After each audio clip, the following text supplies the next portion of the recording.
محمد وعلى آل محمد كما صليت على إبراهيم وعلى آل إبراهيم إنك حميد مجيد اللهم بارك على محمد وعلى آل محمد كما باركت على إبراهيم وعلى آل إبراهيم إنك حميد مجيد بلغ العلا بكماله كشف الدجى بجماله حسنت جميع خصاله صلوا عليه وآله इलाही दिखा दो ओ मदीना कैसी बस्ती है जहाँ रातों दिन खुदाया तेरी रहमतें बरसती हैं कलिमत तय्यबा ला इलाहा इल्लल्लाह सबाई पढ़ी ला इलाहा لا إله إلا الله لا إله हाँ तालिब इल्म যারা সবাই পড়ো জিকির করো লা ইলাহা ইল্লাল্লাহ লা ইলাহা লা ইলাহা ইল্লাল্লাহ মুহাম্মাদুর রাসূলুল্লাহ সাল্লাল্লাহু আলাইহি ওয়াসাল্লাম। মিরপুর উপজেলা উলামা পরিষদ কুষ্টিয়ার উদ্যোগে বার্ষিক তাফসীরুল কোরআন মাহফিল মিরপুর ঐতিহাসিক ফুটবল মাঠ প্রাঙ্গণ কুষ্টিয়া। আজকের এই মাহফিলের মুহতারাম জনাব সভাপতি জনাব হযরত মাওলানা খায়রুল ইসলাম সাহেব দামাত বারাকাতুহুল আলিয়া, প্রধান অতিথি আলহাজ হযরত মাওলানা মুফতি তাওহীদুল ইসলাম আজিজি সহ আমন্ত্রিত হযরত উলামায়ে ইকরাম, মঞ্চবিষ্ট হযরত মুআজ্জাজ মুকাররম বুজুর্গান উলামায়ে ইকরাম, আজিজ তালাবা, পর্দার আড়ালে আমার মা ও বোনেরা, সবাইকে আমি সালাম দিচ্ছি। আসসালামু আলাইকুম ওয়া রাহমাতুল্লাহি ওয়া বারাকাতুহু। আপনারা কি সকলে ভালো আছেন? সকলে জোরে করে বলে আলহামদুলিল্লাহ। আরেকটু আওয়াজ করে সকলে বলি আলহামদুলিল্লাহ।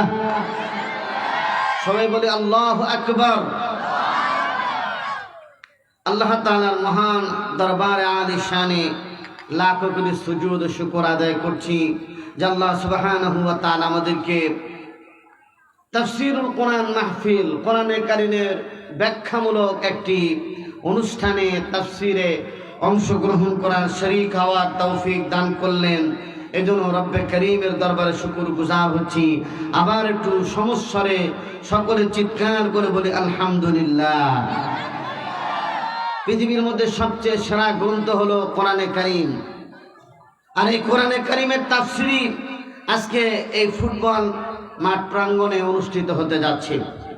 আজকে আমরা দেখছি যে রাস্তাঘাটে অনেকেই ঘোরাফেরা করছেন, অনেক তালেব ইলমরাও দাঁড়িয়ে আছেন। আমি সকলকে অনুরোধ জানাবো, মেহেরবানি করে আমরা ফাঁকা জায়গাগুলো আদবের সাথে পূর্ণ করে নিব ইনশাআল্লাহ তাআলা। আল্লাহ সুবহানাহু ওয়া তাআলা সূরাতুল ইনফিতার, এই সূরাতুল ইনফিতার এটি মক্কা শরীফে অবতীর্ণ একটি সূরা। এই সূরার মধ্যে 19টি আয়াত আছে।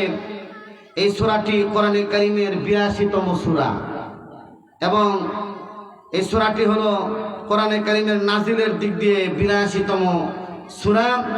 এর মধ্যে একটি রুকু আছে। আল্লাহ সুবহানাহু ওয়া তাআলা এই সূরার মধ্যে কিয়ামতের আলামত, কিয়ামতের পূর্বে দুনিয়ার মধ্যে কি অবস্থা ঘটবে সে বিষয়টি আল্লাহ সুবহানাহু ওয়া তাআলা তুলে ধরেছেন এবং মানব জাতিকে আল্লাহ সুবহানাহু ওয়া তাআলা কিভাবে সৃষ্টি করেছেন সেটা আল্লাহ তাআলা আলোচনা করেছেন। নেককারদের অবস্থান কোথায় হবে, বদকারদের অবস্থান কোথায় হবে সে বিষয়টি আল্লাহ সুবহানাহু ওয়া তাআলা কোরআনে কারীমের এই সূরাতুল ইনফিতারের মধ্যে ইরশাদ করেছেন। আল্লাহ রাব্বুল আলামিন বলেন, ইযাস সামাউ ফাতারাত। আল্লাহ তাআলা বলেন, ইযাস সামাউ ফাতারাত, যখন আকাশ ফেটে যাবে, বিদীর্ণ হয়ে যাবে। ওয়া ইযাল কাওয়াকিবু ইনতাসারাত, এবং যখন তারকারাজি ঝরে পড়বে। ওয়া ইযাল বিহারু ফুজ্জিরাত, যখন সাগরগুলোকে জ্বালিয়ে দেওয়া হবে, উদ্বেলিত করা হবে। ওয়া ইযাল কুবুর বু'সিরাত, যখন কবরসমূহকে উত্থিত করা হবে। আলিমাত নাফসুম মা কদ্দামাত ওয়া আখারাত, মানুষ জানতে পারবে যা সে পূর্বে প্রেরণ করেছে এবং যা পরে প্রেরণ করেছে। ইয়া আইয়ুহাল ইনসান মা গাররাকা বিরাব্বিকাল কারীম, আল্লাহ বলছেন, হে মানুষ, তোমাকে তোমার মহান দাতা রব থেকে কে তোমাকে ধোঁকায় ফেললো? আল্লাযী খালাকাকা ফাসাওয়াকা ফাআদালাক, যে রব্বে করিম তোমাকে সৃষ্টি করেছেন সুন্দরভাবে এবং যেখানে যা বসানো দরকার সেইভাবে আল্লাহ তাআলা তোমাকে সুন্দর করে সৃষ্টি করেছেন। আমার প্রিয় ভাইরা, কিয়ামতের যে আলামত, কিয়ামত, পৃথিবীতে যখন কিয়ামত ঘটবে, কিয়ামতের আগে অনেক কিছু সংগঠিত হবে, যার কিছু কিছু আলামত আজকের দুনিয়াতেও প্রকাশ পেয়েছে। আমরা যদি খেয়াল করি তাহলে দেখতে পারবো যে রাসূল করিম সাল্লাল্লাহু আলাইহি ওয়াসাল্লাম কিতাবুল ফিতানের মধ্যে যে সমস্ত বিষয়গুলো আলোচনা করেছেন তার অনেকগুলোই আজকে আমাদের দেশে, সারা দুনিয়াতে এগুলো সংগঠিত হওয়া শুরু হয়েছে। কিন্তু যখন একেবারে কিয়ামত সন্নিকটে আসবে, কাছাকাছি হয়ে যাবে, তখন মানুষ দেখতে পারবে আরেকটা বিভীষিকাময় অবস্থা, আরেকটি ভয়াবহ অবস্থা, যা মানুষ চিন্তা করে তারা একেবারে পেরেশান হয়ে যাবে। যে এই দুনিয়ার জন্য আমরা আমাদের জীবন যৌবনকে নষ্ট করেছি, এই দুনিয়ার জন্য আমরা কত অন্যায় কাজ করেছি, পাপাচারের মধ্যে লিপ্ত হয়েছি, কিন্তু এখন এসে দেখতেছি যে এই দুনিয়ার, এই পৃথিবীর কোনো দাম নাই। আমি আপনাদেরকে জিজ্ঞাসা করতে চাই, আল্লাহ সুবহানাহু ওয়া তাআলার কাছে এই পৃথিবীর দাম আছে কিনা? জোরে করে বলেন, আছে? আল্লাহ সুবহানাহু ওয়া তাআলার কাছে পৃথিবীর তেমন কোনো দাম নাই। হাদিসের মধ্যে আছে, পৃথিবীর দাম যদি একটি মশার মাছির দানার মতো হতো, আল্লাহ সুবহানাহু ওয়া তাআলা কোন কাফের, বেদিন, নাফরমানকে, আল্লাহ তাআলার অবাধ্য বান্দাকে এক ঢোক পানি পান করার সুযোগ দিতেন না। তাহলে এই দুনিয়া নিয়ে যারা আমরা লাফালাফি করতেছি, এই দুনিয়া নিয়ে যারা আমরা ব্যস্ত হয়ে আমাদের সময়কে কাটাচ্ছি, আমাদের মনে রাখা দরকার আমরা আসলে একটা ধোঁকার পিছনে দৌড়াচ্ছি, ঠিক কিনা? আল্লাহ রাব্বুল আলামিন বলেছেন, ইয়া আইয়ুহান নাস ইন্না ওয়াদাল্লাহি হাক্কুন ফালা তাগুররান্নাকুমুল হায়াতুদ দুনিয়া। হে মানুষেরা, নিশ্চয়ই আল্লাহর ওয়াদা সত্য। ইন্না ওয়াদাল্লাহি হক, নিশ্চয়ই আল্লাহর ওয়াদা সত্য। ফালা তাগুররান্নাকুমুল হায়াতুদ দুনিয়া, সুতরাং পার্থিব জীবন যেন তোমাদের ধোঁকায় না ফেলে। ওয়ালা ইয়াগুররান্নাকুম বিল্লাহিল গারুর, আল্লাহ বলেন এই দুনিয়া ধোঁকা ছাড়া আর কিছুই নয়। হাদিসের মধ্যে আছে, হাদিসটি কেউ কেউ দুর্বল হাদিস বলেছেন, আদ দুনিয়া কিলাব, আদ দুনিয়া জিফা ওয়া তালিবুহা কিলাব, যে দুনিয়াটা হলো একটা মরা লাশ। আর যারা এই দুনিয়াকে নাড়াচাড়া করে, এই দুনিয়া নিয়ে যারা ব্যস্ত থাকে, তারা হলো ওই মরা লাশকে কি করে, কুকুরের মতো, কুকুর যেরকম মরা লাশ নিয়ে টানাটানি করে, টানা হেঁচড়া করে, যারা এই অথর্ব এই দুনিয়া নিয়ে যারা ব্যস্ত থাকে, মূলত তারা কুকুরের ভূমিকায় অবতীর্ণ, ঠিক কিনা? আজকে দুনিয়াতে তাকান, আমেরিকা, ব্রিটেন, ফ্রান্স, জার্মানি সহ পৃথিবীর যত বড় শক্তি আছে, তারা আজকে দুনিয়া নিয়ে ব্যস্ত, আখিরাত নিয়ে তাদের কোনো চিন্তা ভাবনা নাই, ঠিক কিনা? কিন্তু আমরা মুমিন, আমরা মুসলমান, আমরা বিশ্বাস করি এই জীবনটা আমাদের আসল জীবন নয়। আল্লাহ সুবহানাহু ওয়া তাআলা আমাদের জন্য আরেকটি জীবন রেখেছেন, যে জীবনে গিয়ে আমাদের সব কিছুর হিসাব দিতে হবে। সব কিছু আল্লাহ সুবহানাহু ওয়া তাআলার কাছে আমাদের সব কিছু বলতে হবে, আল্লাহ তাআলার কাছে সব কিছু উপস্থিত করা হবে, ঠিক কিনা? এই জন্য প্রিয় ভাইরা আমার, আমাদেরকে এই পার্থিব জীবন যেটা ক্ষণস্থায়ী অল্প দিনের জন্য আল্লাহ সুবহানাহু ওয়া তাআলা আমাদেরকে পাঠিয়েছেন, এই পার্থিব জীবনের পিছনে দৌড়ালে চলবে না, আমাদেরকে আখিরাতের জন্য কাজ করতে হবে। আল্লাহ সুবহানাহু ওয়া তাআলা এই জন্য কোরআনে কারীমের বিভিন্ন জায়গায় দুনিয়ার হালাত তুলে ধরেছেন। যেরকম আল্লাহ রাব্বুল আলামিন বলেছেন, ওয়া মা হাযিহিল হায়াতুদ দুনিয়া ইল্লা লাহবু ওয়া লাইব। আল্লাহ বলছেন এই পার্থিব জীবন এটা হলো একটা স্টেডিয়াম, খেলার মাঠ, লাহবু ওয়া লাইব খেলার জায়গা, ওয়া ইন্নাদ দারাল আখিরাতা লাহিয়াল হায়াওয়ান, আর আখিরাতের জীবন হলো আসল জীবন। লাউ কানু ইয়ালামুন, যদি তারা জানতো তাহলে কতই না ভালো হতো। এই জন্য যখন জান্নাতীরা জান্নাতে যাবে, জান্নাতে যাওয়ার পর তখন দেখবে বিভিন্ন আলেম ওলামাদের পজিশন এরকম এরকম, তালেবে ইলমদের পজিশন এরকম এরকম, ইমানদারদের পজিশন এরকম এরকম। তখন তারা আফসোস করতে থাকবে। জান্নাতে যাওয়ার পর আল্লাহর বান্দাদের কোনো আফসোস থাকবে না, একটি মাত্র আফসোস থাকবে যে দুনিয়াতে যদি বেশি বন্দেগী করতাম, ইবাদত করতাম, তাহলে আল্লাহ সুবহানাহু ওয়া তাআলা এই জান্নাতের মধ্যে আমাদেরকে বিশাল বড় মাকাম দান করতেন। এটার জন্য প্রত্যেকটা মানুষ জান্নাতে গিয়ে আফসোস করবে। জান্নাতে গিয়ে বান্দার কোনো আফসোস থাকবে না, আফসোস থাকবে দুনিয়াতে যে সময়টা আল্লাহর জিকির ছাড়া কাটাইছে। এই জন্য প্রিয় ভাইরা আমার, কিয়ামতের আগে এমন অবস্থা হবে, আল্লাহ সুবহানাহু ওয়া তাআলা সূরাতুল জিলজালের মধ্যে কত চমৎকার করে বলেছেন, ইযা যুলজিলাতিল আরদু জিলজালাহা ওয়া আখরাজাতিল আরদু আসকালাহা। যখন পৃথিবীকে দারুণভাবে একটা ধাক্কা দেওয়া হবে, কম্পন সৃষ্টি করা হবে, ওয়া আখরাজাতিল আরদু আসকালাহা, এবং জমিন তার ভিতরকার যত বোঝা আছে সব কিছু বের করে দিবে। জমিনের ভিতরে সোনা দানা রূপা যা কিছু আছে জমিন বের করে দিবে। তখন মানুষ বলবে, অকালাল ইনসানু মা লাহা, মানুষ বলবে, আরে জমিনের কি হলো, এই সম্পদের কি হলো যে সব কিছু সোনা দানা রূপা যত দামি দামি পদার্থ আছে সব কিছু বের করে দিচ্ছে।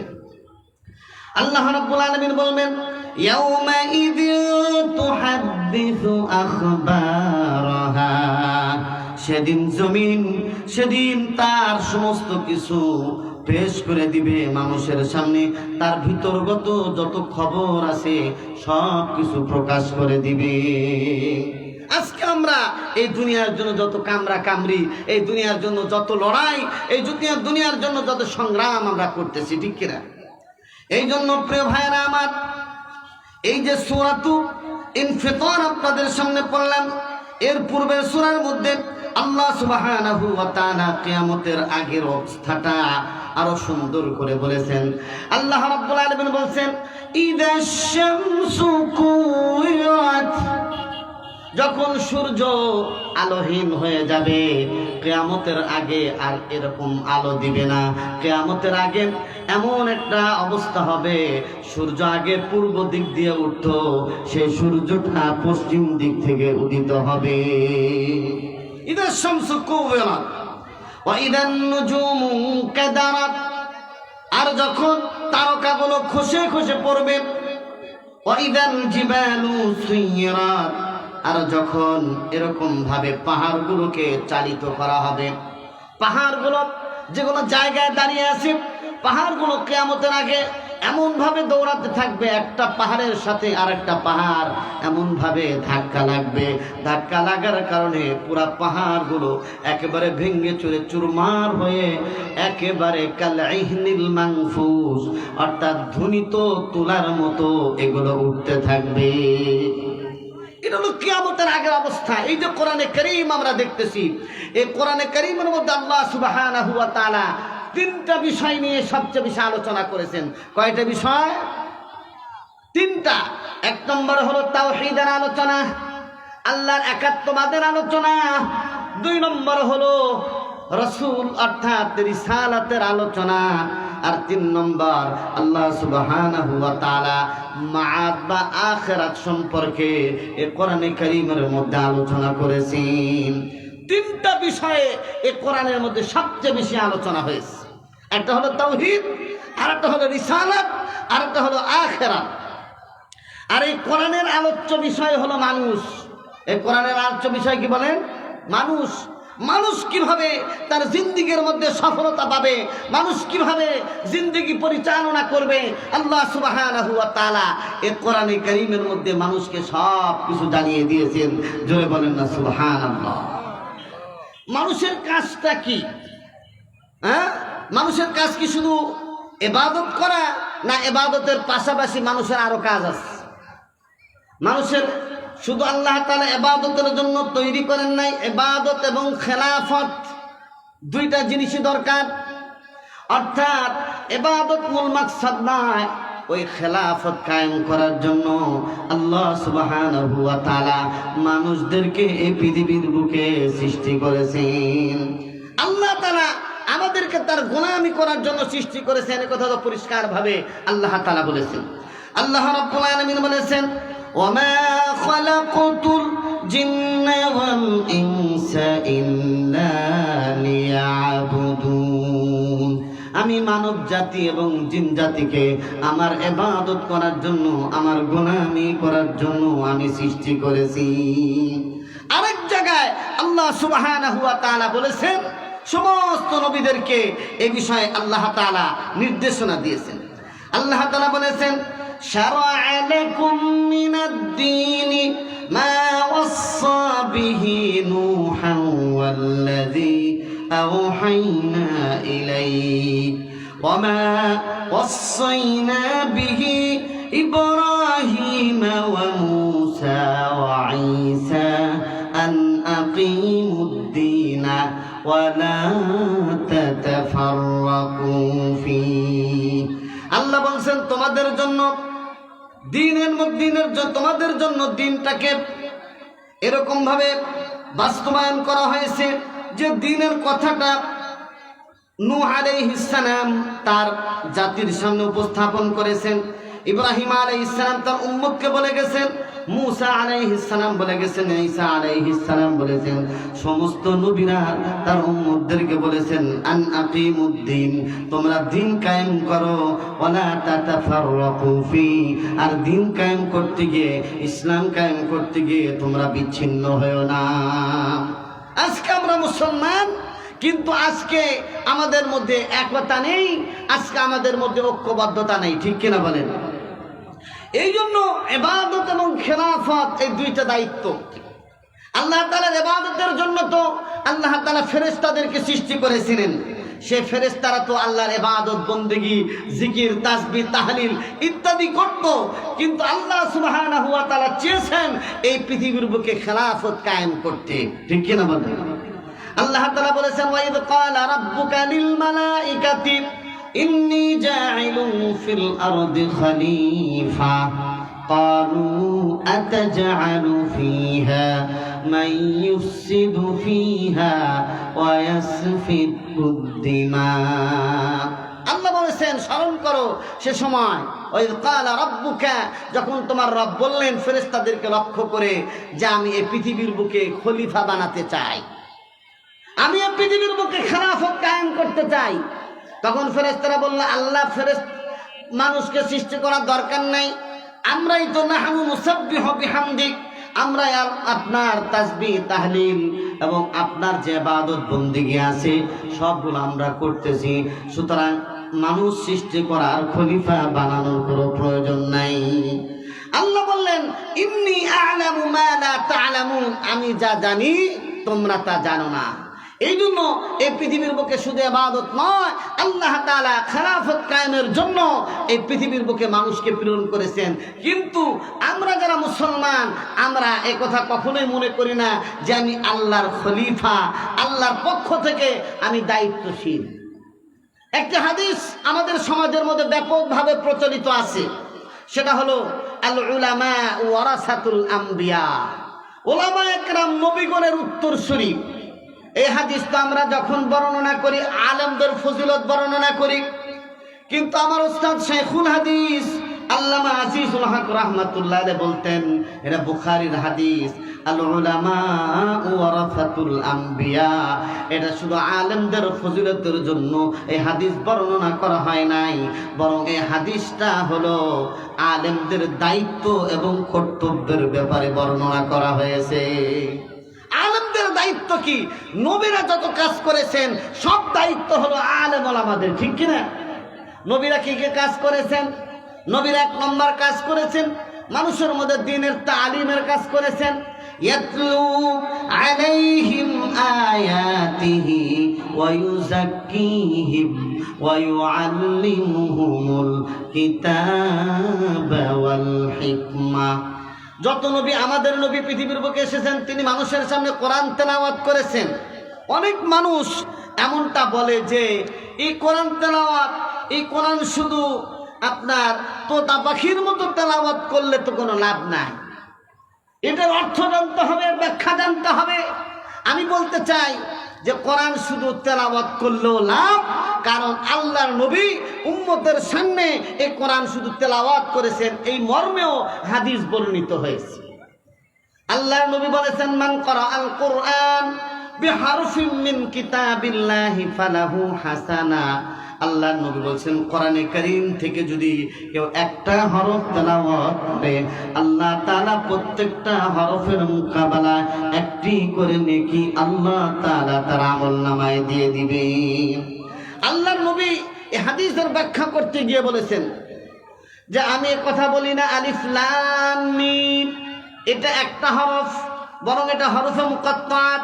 আল্লাহর নবী ব্যাখ্যা করে বলেছেন আলিফুন হারফুন লামুন হারফুন মিমুন হারফুন।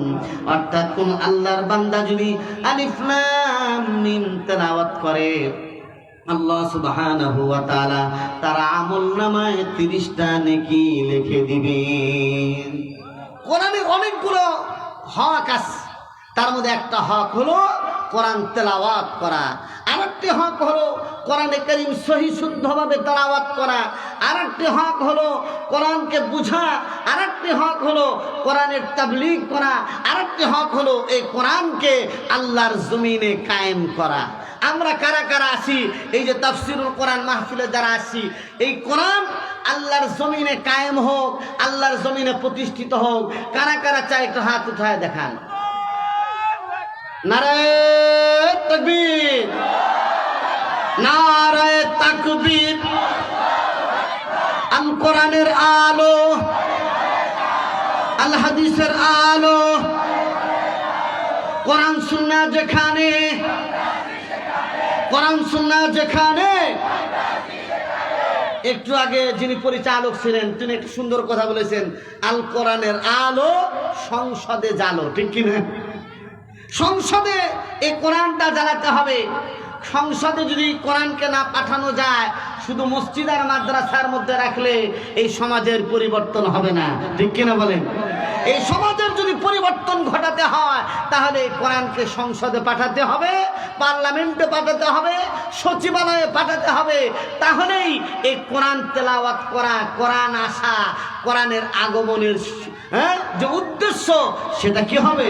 বাস্তবায়ন হবে, ঠিক কিনা? আমার ভাইরা, এই জন্য ওলামায়ে কেরামের মাহফিল, ওলামায়ে কেরামের তাফসীরুল কোরআন মাহফিল, আমি মিরপুর উপজেলা ওলামা পরিষদকে ধন্যবাদ জানাতে চাই যে এই মাহফিল করা তো ফরজ না, এই মাহফিল করাটা ফরজ না, কিন্তু মুস্তাহাব পর্যায়ে মানুষের মধ্যে দ্বীনের প্রচার প্রসারের জন্য এটা একটা মুস্তাহাব পর্যায়ের কাজ। কিন্তু মূল যে জিনিস আল্লাহর দ্বীনকে মানুষের মধ্যে প্রচার করা এবং সেই দ্বীনকে কায়েম করার জন্য যে মেহনত করা সেটা হলো জরুরি। এই জন্য ওলামা পরিষদ এই কথাটা বুঝতে পেরেছেন যে আজকে এই সমাজের মধ্যে তো অনেক কিছুই আছে, কিন্তু সমাজের মধ্যে আজকে কোরআনটা কায়েম নাই, ঠিক কিনা? কোরআন তেলাওয়াত আছে, কোরআনের জিকির আছে, নামাজ আছে, হজ আছে, যাকাত আছে, কিন্তু এইগুলো রাষ্ট্রীয়ভাবে বাস্তবায়ন করা হচ্ছে না। সুতরাং সমাজের মধ্যে যদি রাষ্ট্রীয়ভাবে নামাজ কায়েম হয়, রাষ্ট্রীয়ভাবে যদি যাকাত আদায় করা হয়, রাষ্ট্রীয়ভাবে যদি অন্যায়ের প্রতিবাদ করা হয়, রাষ্ট্রীয়ভাবে যদি সব কাজের আদেশের ব্যবস্থা করা হয়, তাহলে সমাজের মধ্যে দুর্নীতি, সমাজের মধ্যে মাস্তানি, সমাজের মধ্যে চাঁদাবাজি থাকবে না। বরং এই সমাজটা আল্লাহ রাসূল সাল্লাল্লাহু আলাইহি ওয়াসাল্লাম যে সমাজ কায়েম করেছিলেন সেই সমাজের মধ্যে একটি সুন্দর সমাজ কায়েম হবে, যার উপর যে সমাজের মধ্যে মানুষের কোনো অত্যাচার হবে না, ঠিক কিনা? এই জন্য প্রিয় ভাইরা, আমি আপনাদেরকে বলতে চাই আজকের এই তাফসীরুল কোরআন মাহফিল থেকে যে আল্লাহ সুবহানাহু ওয়া তাআলা আমাদেরকে দুনিয়ার বুকে প্রেরণ করেছেন, এই দুনিয়া নিয়ে যেন আমরা ব্যস্ত না থাকি, বরং এই দুনিয়াতে আল্লাহ সুবহানাহু ওয়া তাআলা আমাদেরকে যে কাজ করার জন্য পাঠিয়েছেন সেই কাজটা আমাদের করতে হবে।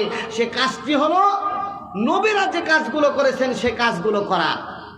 যেরকম ওলামায়ে কেরাম কাজ করতেছেন তালিমের কাজ, তালিম এবং তাআল্লুমের কাজ, আরেকটি কাজ করতেছেন দাওয়াত ও তাবলীগের কাজ, আরেকটি কাজ উলামায়ে কেরাম করতেছেন সেটা হলো তাজকিয়ায়ে নফসের কাজ, আত্মশুদ্ধির কাজ, আরেকটা হলো জিহাদ ফি সাবিলিল্লাহ। এই কাজটাও উলামায়ে কেরাম আঞ্জাম দিচ্ছেন, ঠিক কিনা বলেন? আজকে যে এই মসজিদ মাদ্রাসার মধ্যে আমরা সুন্দরভাবে তালিম দিতে পারছি, আজকে যে ওয়াজ মাহফিল করতে পারছি, এটা কিসের উসিলা পারতেছে আপনারা কি জানেন? আমাদের বুঝতে হবে এই যে বাংলাদেশে বিভিন্ন ইসলামী দল, ইসলামী আন্দোলন, ইসলামী যে সমস্ত দলগুলো আছে, এই দলগুলো টুটাফাটা আমল, প্রতিবাদ, প্রতিরোধ, বিক্ষোভ ইত্যাদি করার কারণে আজকে বাংলাদেশে প্রকাশ্যে তাফসীরুল কোরআন মাহফিল করা যাচ্ছে। যদি এই ধরনের সংগঠন না থাকতো তাহলে বাংলাদেশে এইভাবে প্রকাশ্যে কাজ করা যেত না, ঠিক কিনা? আজকে আমাদের পার্শ্ববর্তী দেশ, আমাদের পার্শ্ববর্তী মায়ানমারে মুসলমানদেরকে নিধন করা হয়েছে, হত্যা করা হয়েছে, উৎখাত করা হয়েছে এবং 10 থেকে 15 লক্ষ মুসলমানদেরকে বাংলাদেশে পাঠিয়ে দেওয়া হয়েছে। মায়ানমারের সরকার অন্যায়ভাবে বাংলাদেশের মধ্যে পাঠিয়ে দিয়েছে। এর কি কারণ জানেন? ওখানে কিন্তু আল্লাহর কালামের তেলাওয়াত ছিল, ওই জায়গায় জিকির আজকার হতো, দাওয়াত ও তাবলীগের কাজ হতো, কিন্তু ওই জায়গায় একটা কাজ ছিল না, সেটা হলো ওই জায়গায় জিহাদ ফি সাবিলিল্লাহ ছিল না। তাদের কোনো ইসলামী সংগঠন ছিল না। শাইখুল হাদিস আল্লামা আজিজুল হক রাহমাতুল্লাহি আলাইহি, যিনি বুখারী শরীফের সর্বপ্রথম বাংলা অনুবাদ করেছেন, শাইখুল হাদিস একবার মায়ানমারে বার্মাতে গেলেন।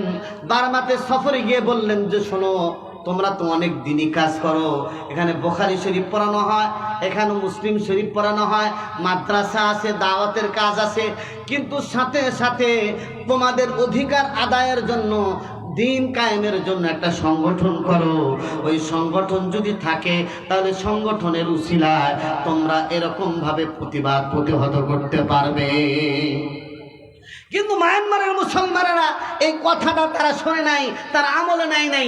দেখে গেছে যে তাদেরকে যখন কচু কাটা করা হচ্ছিল, তাদেরকে যখন হত্যা করা হচ্ছিল, জবাই করা হচ্ছিল, তাদেরকে যখন আগুন দিয়ে জ্বালিয়ে পুড়ে সরকার করা হচ্ছিল, তখন প্রতিবাদ করার মতো লোক ওই জায়গায় দাঁড়ায় কেউ প্রতিবাদ করে নাই, জাতিসংঘে কেউ দাবি জানায় নাই। কারণ ওই দেশের মানুষই তাদেরকে হত্যা করতেছিল, কারণ তারা নিজেদেরকে চিনত না, তারা নিজেদের অধিকার প্রতিষ্ঠিত করতে পারে নাই, ঠিক কিনা বলেন? কিন্তু পক্ষান্তরে বাংলাদেশের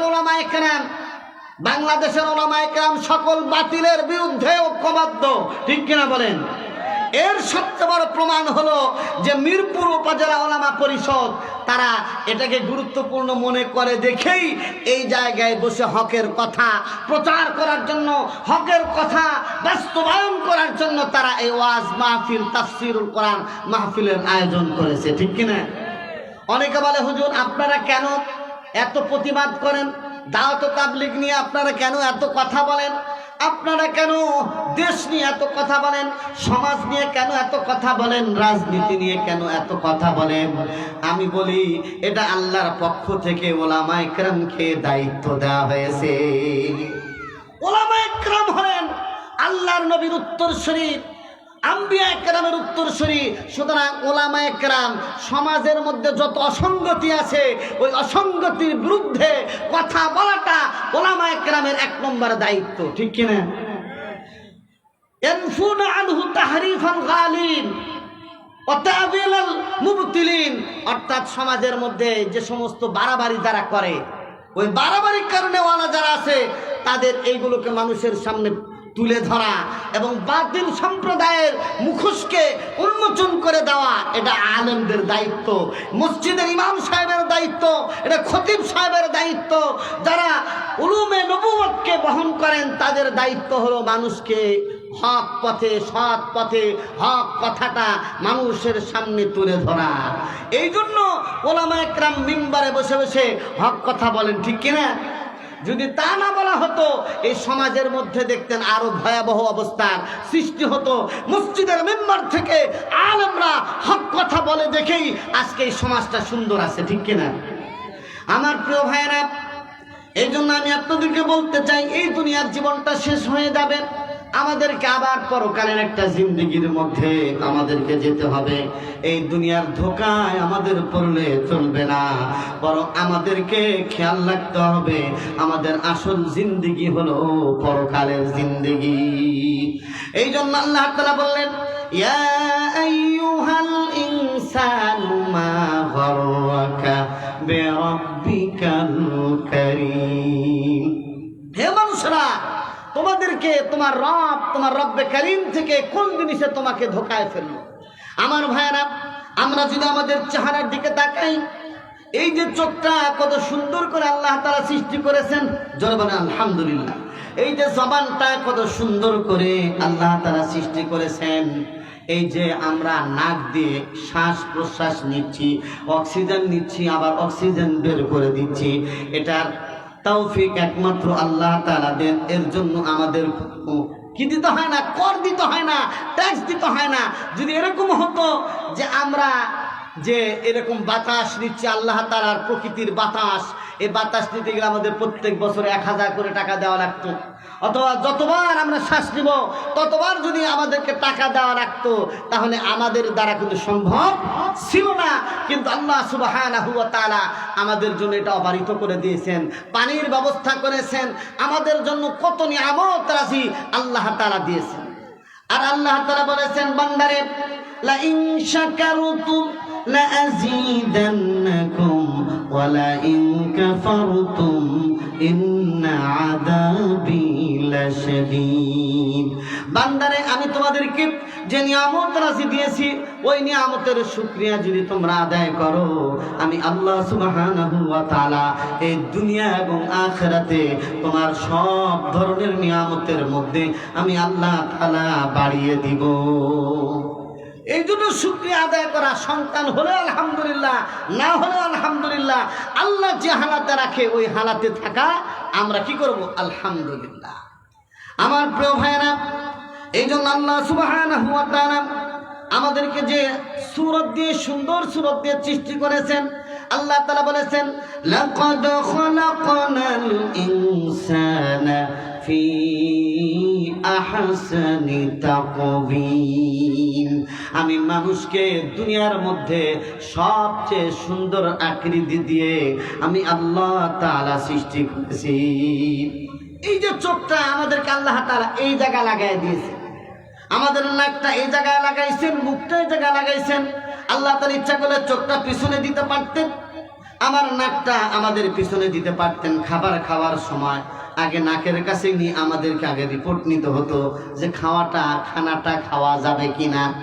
কিন্তু আল্লাহ তাআলা এমন এক সিস্টেম করেছেন, খাবার নিবে, খাবার নেওয়ার পর বান্দা মুখের কাছে নিয়ে যাবে, সাথে সাথে মুখের উপর দিয়ে বলবে এই খাবারটা খাওয়া যাবে, এই খাবারটা তুমি খাও, আর এই খাবারটা তুমি গ্রহণ করতে পারবে না, এটা আমার রব আমার আল্লাহ তাআলার দান।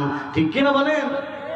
আবার খাওয়ার পরে আল্লাহ তাআলা বলছেন, বান্দারে যা খাস এর জন্য আমার শুকরিয়া আদায় কর, আমার প্রশংসা কর, আমি আল্লাহ তাআলা তোর নিয়ামত বাড়ায় দিব। দোয়া শিক্ষা দিয়েছেন, আল্লাহ নবী বলছেন এই দোয়া পড়ো, আলহামদুলিল্লাহিল্লাযী আত'আমানা ওয়া সাকানা ওয়া জাআলানা মুসলিমিন। সমস্ত প্রশংসা সেই আল্লাহর, যিনি আমাকে খাওয়াইলেন, পান করালেন, আমাকে মুসলমানদের অন্তর্ভুক্ত করেছেন। জোরে জোরে বলেন না সুবহানাল্লাহ। আজকে মুসলমানের ঘরে আমার জন্ম হয়েছে, এর থেকে বড় নিয়ামত আর কিছুই হতে পারে না। আমার বাপ মুসলমান, আমার দাদা মুসলমান, এই জন্য আজকে আমি মুসলমান, এই জন্য আমি আজকে মুসলিম দাবি করতে পারছি। আজকে আমি নামাজ পড়ি, আমি আজকে রোজা রাখি, আমি হজ করি। আমার থেকে সৌভাগ্যবান মানুষ আর কেউ নাই। জোরে বলেন না সুবহানাল্লাহ। কিন্তু মানুষ এত নিয়ামত পাওয়ার পরেও আল্লাহর এত নিয়ামত পাওয়ার পরেও পরকালে বিশ্বাস করে না। ঠিক কিনা?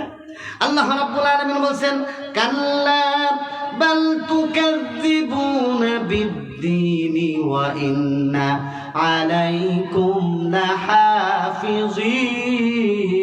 লাহাফিযিন।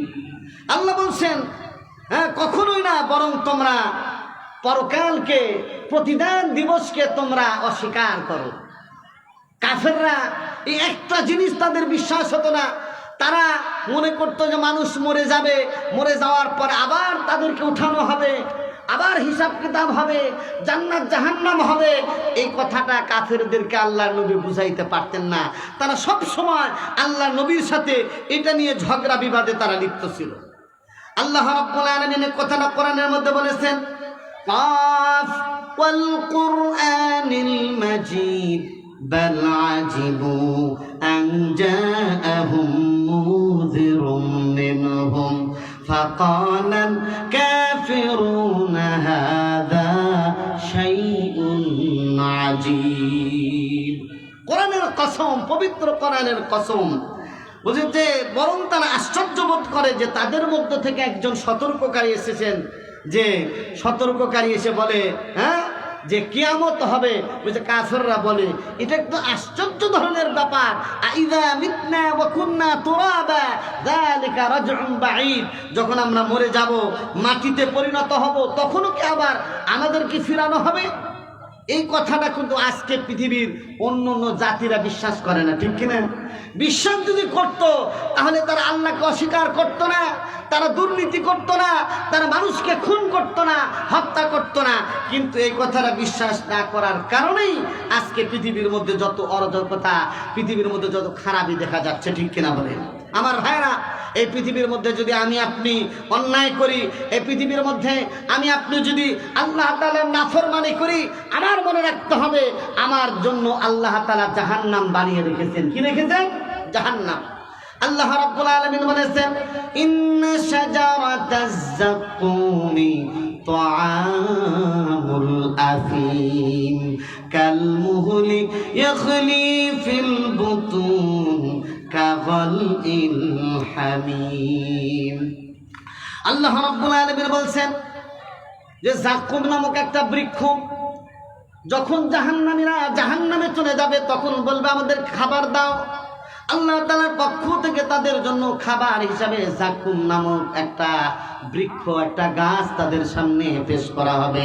আল্লাহ তাআলা বলতেছেন এই গাছটা হলো অপরাধী যারা, তাদের জন্য এই গাছটা, অর্থাৎ এই খাবার যখন জাহান্নামী মুখের মধ্যে দিবে, তাদের নিচেও যাবে না, উপরেও যাবে না, সে এরকম ভাবে এক খারাপ অবস্থার মধ্যে পড়ে যাবে, না মৃত্যু হবে না জীবিত হবে। ইন্না শাজারাতাজ যাকুম। এই জন্য প্রিয় ভাইরা, আমাদেরকে জাহান্নামের আগুন থেকে বাঁচতে হবে। কালমুহলি বলতেছে জাহান্নামীদেরকে যে পানীয় দেওয়া হবে সেটা তেলের গাদের ন্যায় পানীয়। ওই পানীয় খাওয়ার পরে বলতেছে পেটের মধ্যে যাবে, পেটের মধ্যে যাওয়ার পর বলতেছে পেটের যত নাড়ি ভুঁড়ি আছে সব কিছু বের হয়ে যাবে। আমার প্রিয় ভাইয়েরা, এই জন্য আল্লাহ সুবহানাহু ওয়া তাআলা সূরাতুল ইনফিতারের মধ্যে বললেন, ইন্নাল আবরারা লাফি নাঈমিন ওয়া ইন্নাল ফুজ্জারা লাফি জাহিম। আল্লাহ বলছেন, বান্দারে নিশ্চয় যারা নেককার হবে, আল্লাহ ওয়ালা হবে, আল্লাহ তাআলা তাদেরকে নিয়ামতপূর্ণ জান্নাতের মধ্যে রাখবেন। কি জান্নাত? জান্নাতের মধ্যে আল্লাহ সুবহানাহু ওয়া তাআলা এত নিয়ামত রেখেছেন। একজন বান্দা যখন জান্নাতের মধ্যে যাবে, একটা গাছ দেখবে, গাছের মধ্যে ফল ঝুলে ঝুলে আছে, ফলগুলো খাওয়ার তার মনে চায়। আল্লাহ সুবহানাহু ওয়া তাআলা ওই ফলকে তার সামনে জুস বানায়া তার সামনে পেশ করে দিবে। চিৎকার করে বলেন না সুবহানাল্লাহ। একটা পাখি উড়ে যাচ্ছে আকাশ দিয়ে, জান্নাতি মনে করবে, হায় ওই গাছ, ওই যে পাখিটা উড়ে যাচ্ছে, ওই পাখির মাংস যদি, ওই পাখির গোশত যদি খেতে পারতাম তাহলে কতই না ভালো হতো। মুহূর্তের মধ্যে ওই পাখিটা জান্নাতীদের সামনে ভুনা হয়ে জান্নাতীর সামনে এসে যাবে। জোরে জোরে বলেন না সুবহানাল্লাহ। ইন্নাল আবরারা লাফি নাঈম, নিয়ামতের জান্নাত, যেদিকে তাকাবে সেদিকেই শুধু নিয়ামত। হ্যাঁ, আল্লাহ রাব্বুল আলামিন বলছেন জান্নাতীরা জান্নাতে যাবে, তাদের মেহমানদারি করার জন্য এমন এমন চিরকুমার বালকদেরকে রাখা হবে। ওই বালকরা তাদের সামনে নাস্তা পরিবেশন করবে। জোরে বলেন না সুবহানাল্লাহ। জান্নাতীরা যখন সর্বপ্রথম জান্নাতে যাবে, জান্নাতে যাওয়ার পর সর্বপ্রথম নাস্তা তাদেরকে দেওয়া হবে, সেটা হলো ষাঁড়ের গোশত। কার গোশত? মানে দুইটা বর্ণনা আছে। হ্যাঁ, বেশি বয়স্ক নয়, কম বয়স্ক নয়, এরকম মাঝামাঝি টাইপের ষাঁড়। ওই ষাঁড়ের যে সিনার গোশতটা দিয়ে জান্নাতীদেরকে সর্বপ্রথম নাস্তা করানো হবে। জোরে বলেন সুবহানাল্লাহ। কোনো কোনো বর্ণনার মধ্যে আছে মাছের যে কলিজা আছে, ওই কলিজা দিয়ে জান্নাতীদের নাস্তার ইন্তজাম করা হবে। ওই জান্নাতীর সামনে বিভিন্ন রকমারি নাস্তা থাকবে। নাস্তার একটা প্লেট খাইতে থাকবে, আরেকটা প্লেট খাবে, খাইতে খাইতে যত প্লেট আছে সবগুলো খেয়ে শেষ করে ফেলবে, পেট ভরে যাবে, পেশাব পায়খানার প্রয়োজন হবে না, শুধু একটা ঢিকুর দিবে, ঢিকুর দেওয়ার সাথে সাথে সমস্ত খাবারগুলো হজম হয়ে যাবে। চিৎকার করে বলেন না সুবহানাল্লাহ। আর আল্লাহ বললেন, ওয়াইনাল ফুজ্জারা লাফি জাহিম, আর যারা বদকার হবে, উল্টা পাল্টা করবে, চোর হবে, মাস্তান হবে, ডাকাত হবে, মানুষের অধিকার নষ্ট করবে, তাদের স্থান হবে জাহান্নাম। এই জাহান্নাম হবে এক মারাত্মক জায়গা। আল্লাহ রাব্বুল আলামিন জাহান্নাম যে তৈরি করেছেন, এই জাহান্নামের আগুন সর্বপ্রথম এটা সাদা কালার ছিল। আল্লাহ তাআলা বললেন ফেরেশতাদেরকে, এই জাহান্নামের আগুনটা 1000 বছর পর্যন্ত জ্বালাও। 1000 বছর পর্যন্ত যখন জ্বালানো হলো, তখন জাহান্নামের আগুন লাল আকার ধারণ করলো। এরপরে আবার বললেন যেটা হবে না, আরো 1000 বছর পর্যন্ত জাহান্নামের আগুনটাকে তুমি জ্বালাও। ফেরেশতাদেরকে বলা হবে জ্বালাও। 1000 বছর পর্যন্ত জাহান্নামের আগুনটা জ্বালানো হলো। জ্বালানোর পরে ওই জাহান্নামের আগুনের রংটা একটু কালচে কালচে কালো কালো আকার ধারণ করলো। এরপরে আবার আল্লাহ বললেন আরো 1000 বছর পর্যন্ত জ্বালাও। 1000 বছর পর্যন্ত জ্বালানো হলো। জ্বালাইতে জ্বালাইতে একেবারে কালো হয়ে গেল।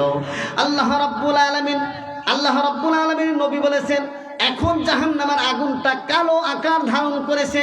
এত মারাত্মক জাহান্নামের আগুনটা একটা সুই বরাবর যদি দুনিয়ার মধ্যে এটাকে ছেড়ে দেওয়া হয়, পুরা দুনিয়া জ্বলে পুড়ে ছারখার হয়ে যাবে। এই জাহান্নাম থেকে যদি বাঁচতে চাই, আমরা কি জাহান্নাম থেকে বাঁচতে চাই? কারা কারা চান জাহান্নাম থেকে বাঁচতে? মাশাআল্লাহ, মাশাআল্লাহ। আল্লাহ সবাইকে কবুল করুন। আল্লাহ নবী বলেছেন, ছোট্ট একটা আমলের কথা বলে যাই। আল্লাহর নবী বলেছেন কেউ যদি সকাল আর সন্ধ্যা এই দোয়াটা 7 বার পরে, তিরমিজি শরীফের হাদিস, আল্লাহুম্মা আজিরনি মিনান নার, আল্লাহুম্মা আজিরনি মিনান নার, 7 বার যদি এই দোয়াটা পড়ে আল্লাহ তাআলা কে জাহান্নামের আগুনে জ্বালাবেন না। চিৎকার করে বলেন না সুবহানাল্লাহ। আর জান্নাতে যাওয়ার ছোট্ট একটা আমল আপনাদেরকে বলি। নামাজ পড়েন সবাই আপনারা? তালেবে ইলমরা তো মাশাআল্লাহ সবাই নামাজি, কিন্তু সাধারণ মানুষ তো সবাই নামাজ পড়ে না। যারা জাহান্নামে যাবে বেনামাজি মানুষ, তাদেরকে জিজ্ঞেস করে তো তোমরা কেন জাহান্নামে আসছো, তখন তারা বলে যে নামাজি ছিলাম না, এই জন্য আমরা আসছি। আমার প্রিয় ভাইয়েরা, যারা নামাজ পড়ি, ফরজ নামাজ পড়ার পর একবার আয়াতুল কুরসি পড়ব, আল্লাহু লা ইলাহা ইল্লা হুয়াল হাইয়ুল কাইয়ুম লা তাখুযুহু সিনাতুন ওয়ালা নাওম। আল্লাহর নবী বলেছেন আয়াতুল কুরসি এমন একটা দোয়া, এমন একটা সূরা, এমন একটা বিশাল বড় দোয়া, এটা যে কেউ ফরজ নামাজের পরে একবার করে পড়বে, মৃত্যুর সাথে সাথে সে জান্নাতি হয়ে যাবে। চিৎকার করে বলেন না সুবহানাল্লাহ। এই জন্য ফরজ নামাজের পরেই আয়াতুল কুরসি একবার পড়বে। অনেক দোয়া আছে, কিন্তু ফরজ নামাজের পরে আয়াতুল কুরসির দোয়াটা, যে মানুষ মারা যাবে, মরে যাইতে শুধু দেরি, আর জান্নাতে যাইতে তার আর দেরি হবে না, আয়াতুল কুরসির আমলটা যদি ঠিক মতো করে। করবেন সবাই তো ইনশাআল্লাহ।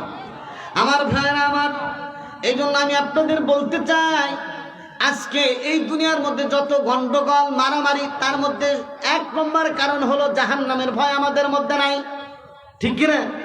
বিশ্ব ইজতেমা যারা এতদিন পর্যন্ত ইকরামুল মুসলিমিন, ইকরামুল উলামার কথা বলছে, আজকে তারা বলতেছে আলেমদেরকে জবাই করা, আলেমদেরকে হত্যা করা এটা সওয়াবের কাজ। জোরে বলেন নাউজুবিল্লাহ। ঠিক কিনা? তারা বলতেছে যারা মাওলানা সাদ সাহেবকে আমির মানবে না, মাওলানা সাদ সাহেবকে যারা আমির মানবে না, তারা হলো ওয়াজিবুল কতল, হত্যা করা ওয়াজিব, এবং এদেরকে যদি হত্যা করা হয় তাহলে সওয়াব হবে। ঠিক কিনা? এই জন্য 18 ডিসেম্বর টঙ্গীর ময়দানে আমার মজলুম ঘুমন্ত মুসল্লি তাবলিগি ভাইদের ওপর যে হামলা হয়েছিল, সে হামলা কি জন্য করেছিল?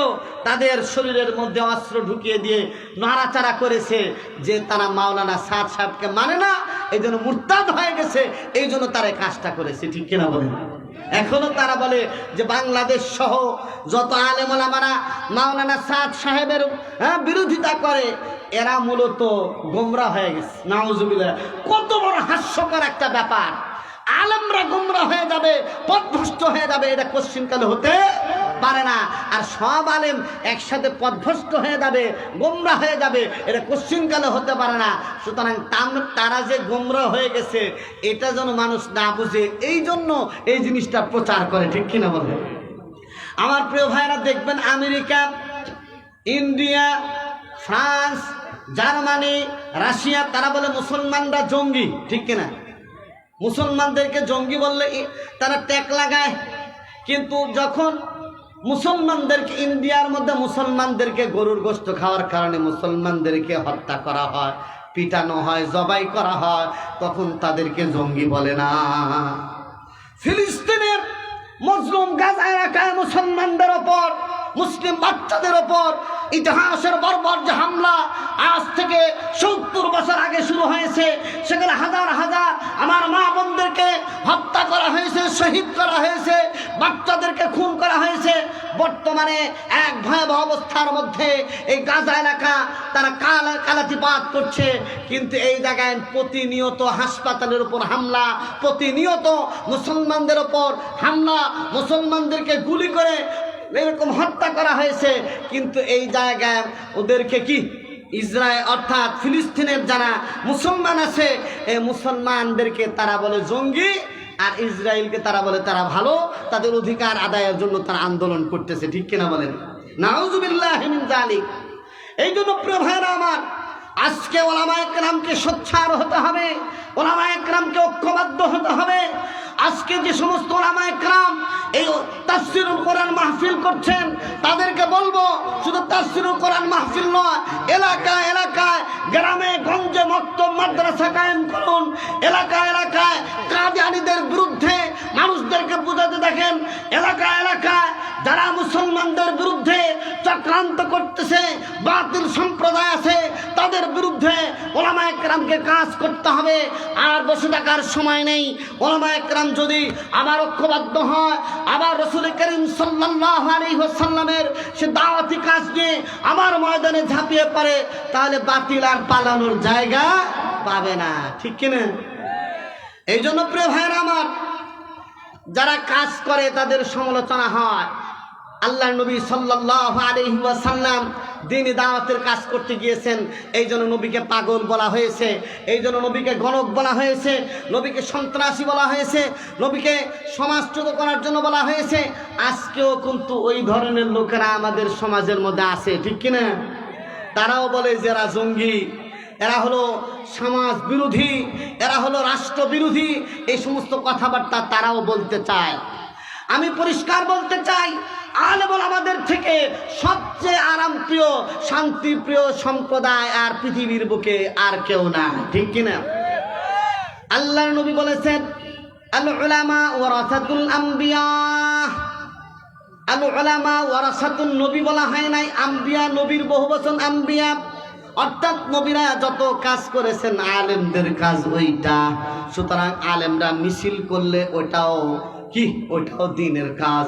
আলেমরা জিহাদ করবে, আলেমরা তাজকিয়া নফসের কাজ করবে, আলেমরা দাওয়াতের কাজ করবে, তালিমের কাজ করবে। কারণ সমস্ত নবীরা দাওয়াতের কাজ করেছেন।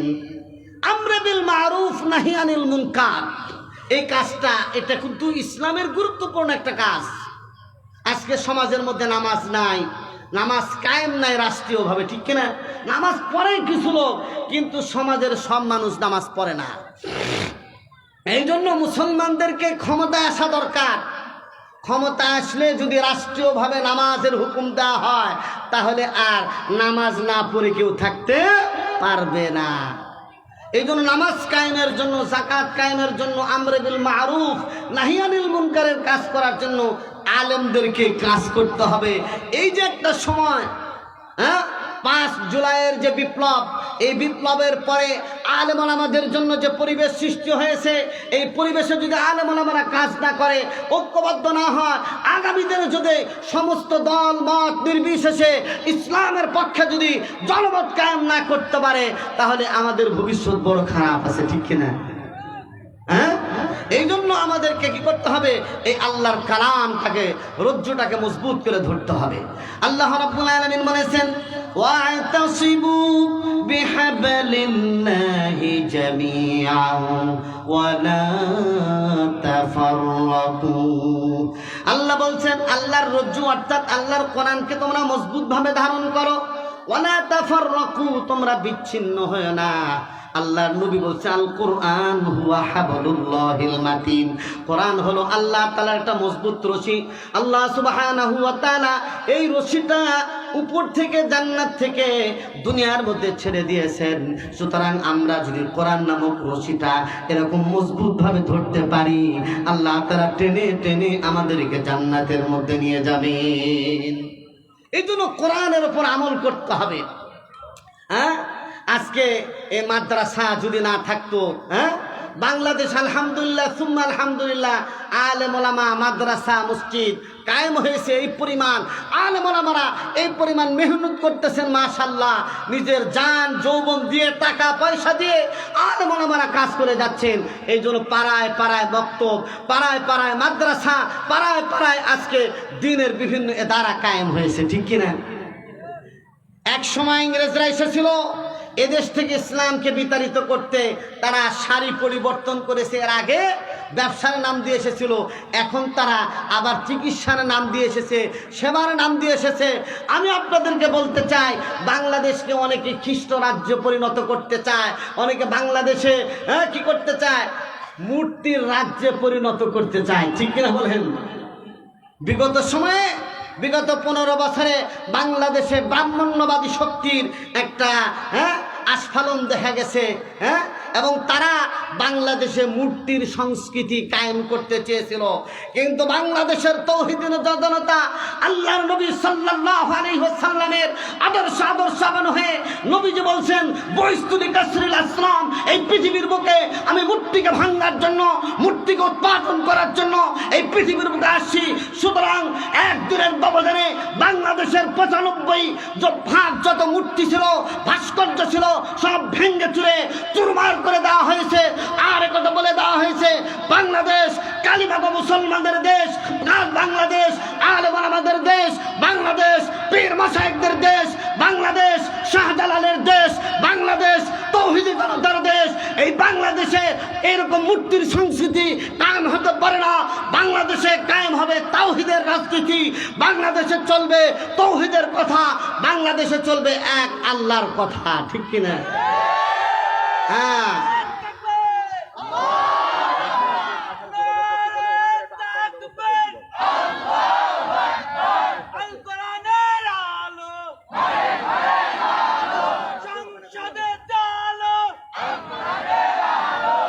মাশাআল্লাহ।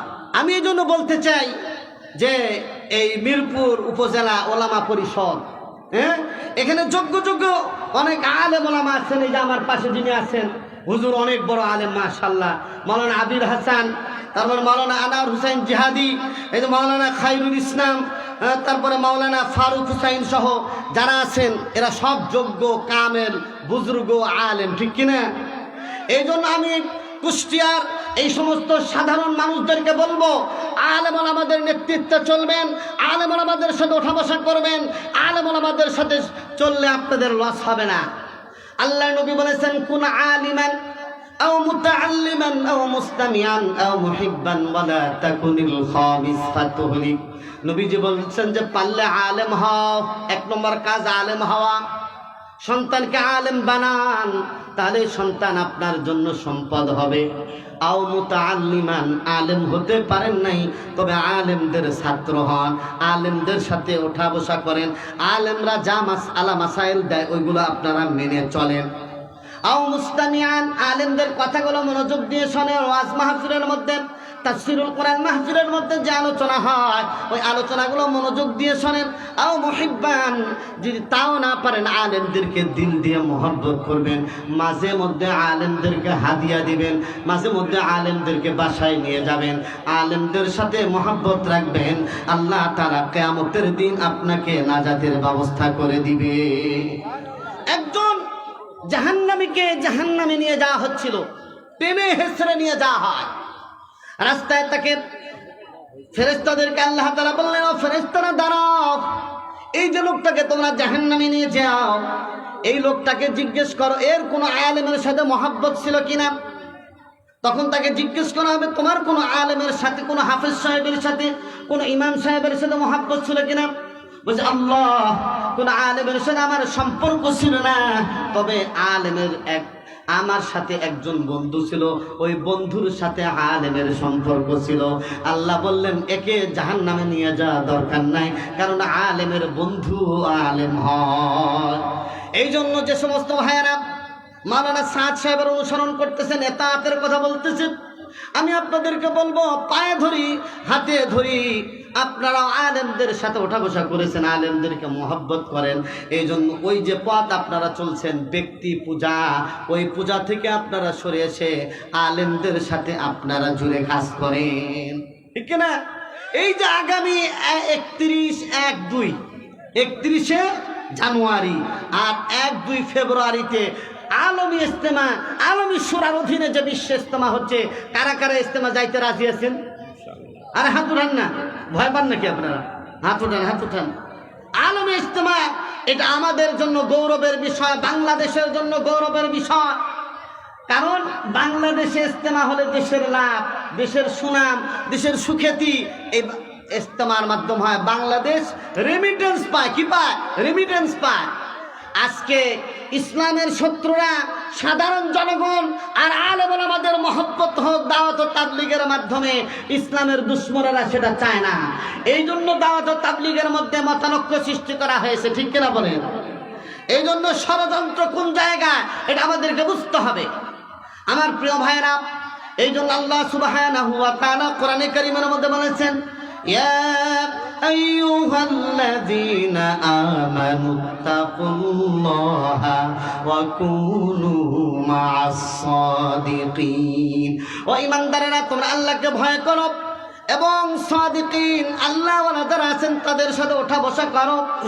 এই জন্য আমি তালেবে ইলমদেরকে বলবো, আলেম ওলামাদের কাছে আহ্বান জানাবো যে যারাই আছেন, যে যে লাইনেই আছেন, ইমামতি করেন আর মুদাররিসি করেন, একজন আহলুল্লাহর সাথে, আল্লাহওয়ালা লোকের সাথে সম্পর্ক রেখে, মহাব্বত রেখে, তার সাথে সুসম্পর্ক রেখে জীবন চালান, জীবনটা সুন্দর হয়ে যাবে।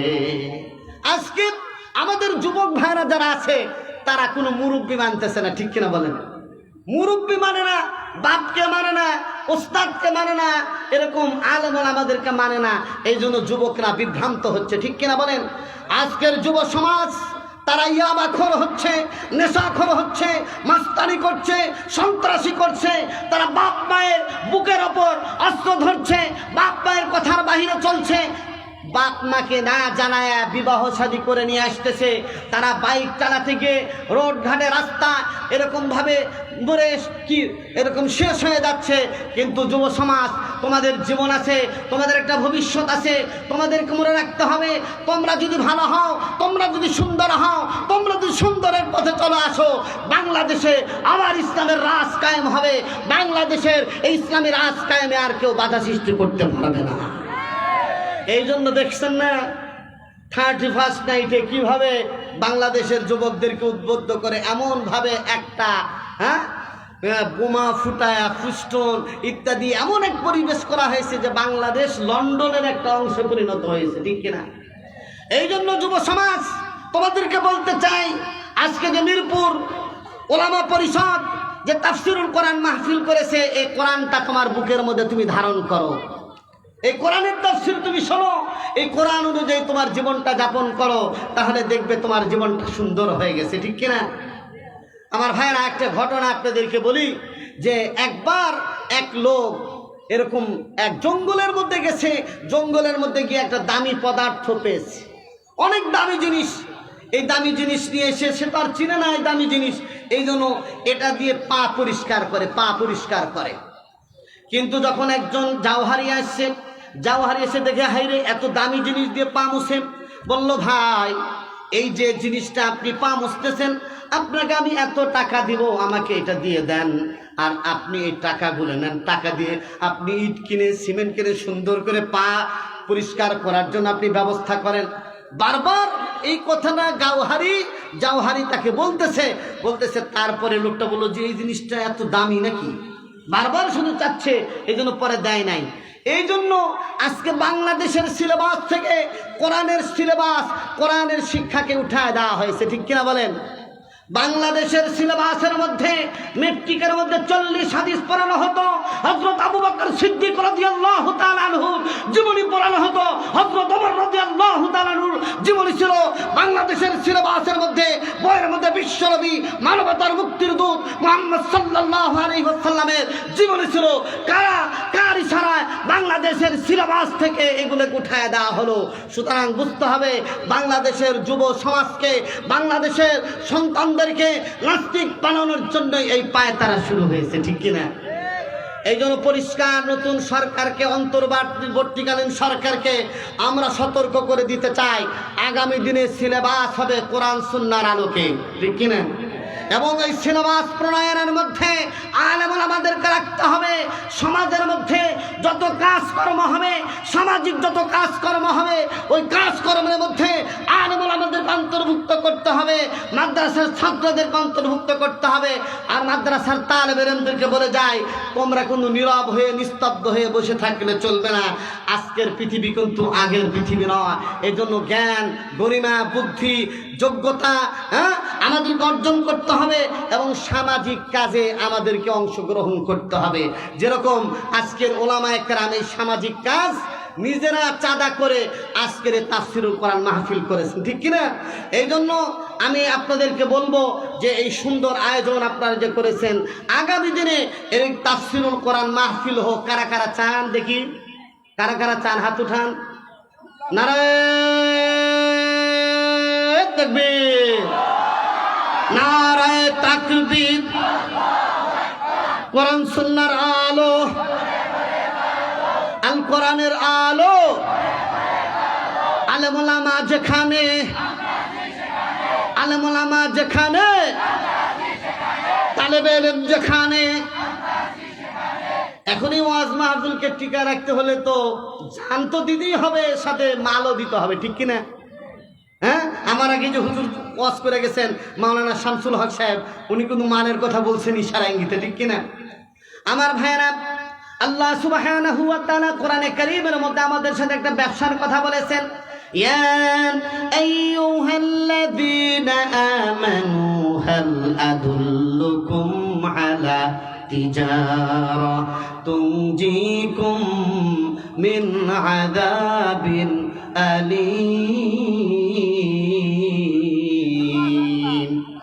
আল্লাহ বলেছেন, ঈমানদারেরা, আমি কি তোমাদেরকে একটা ব্যবসার কথা বলবো না যে ব্যবসা তোমাদেরকে কঠিন আযাব থেকে বাঁচাবে? বলছে হ্যাঁ, সেটা কি? তুমিনুনা বিল্লাহি ওয়া রাসূলিহি ওয়া তুজাহিদুনা ফি সাবিলিল্লাহি বিআমওয়ালিকুম ওয়া আনফুসিকুম।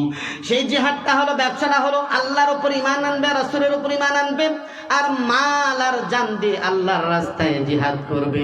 মাল দেওয়ার প্রয়োজন আছে কিনা? আছে।